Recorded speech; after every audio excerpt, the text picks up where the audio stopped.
हे गुरुदेव, मेरे मन में एक गहरी शंका उठ रही है। यह शरीर तो पंचमहाभूतों से बना है और उन्हीं के विषयों में निरंतर स्थित रहता है।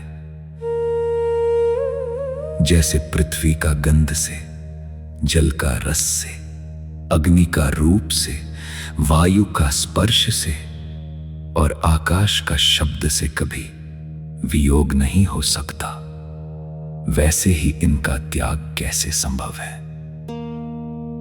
यदि पंचभूतों का त्याग कर दिया जाए तो यह शरीर ही नष्ट हो जाएगा।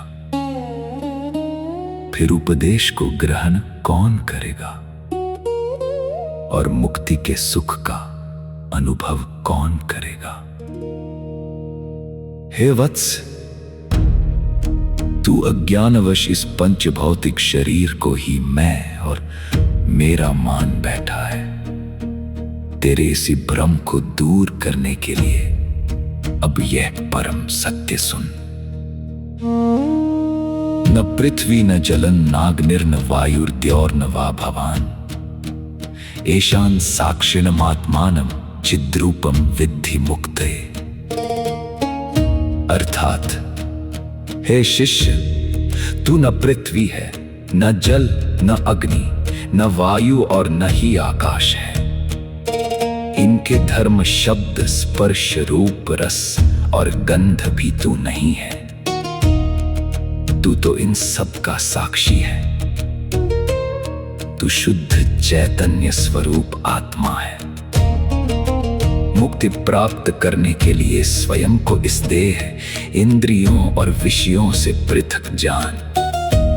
देहाभिमान का त्याग कर अनात्म वस्तुओं से अपने को अलग पहचान। किंतु हे गुरुदेव, अनादिकाल से सभी मनुष्यों को यही अनुभव होता आया है कि मैं गोरा हूं, काला हूं, सुंदर हूं, कुरूप हूं, स्थूल हूं, दुर्बल हूं।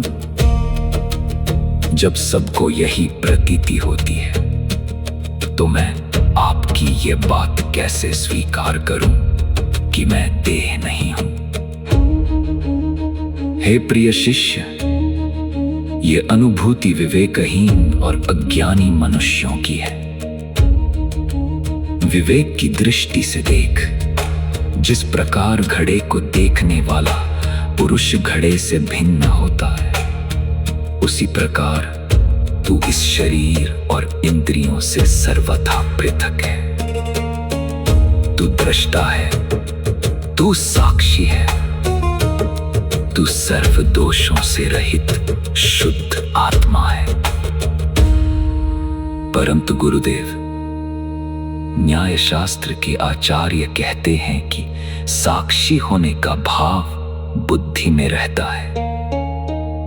यदि ऐसा है तो क्या बुद्धि ही आत्मा नहीं कहलाएगी? और यदि आत्मा चैतन्य स्वरूप है तो उसे जानने का अंतिम फल क्या है? हे वत्स, बुद्धि जड़ है और आत्मा चेतन है। जो स्वयं जड़ है वह चेतन आत्मा कैसे हो सकती है?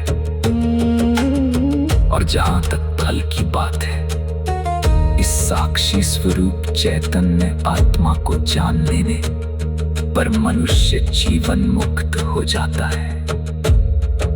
यही आत्मज्ञान का परम फल है।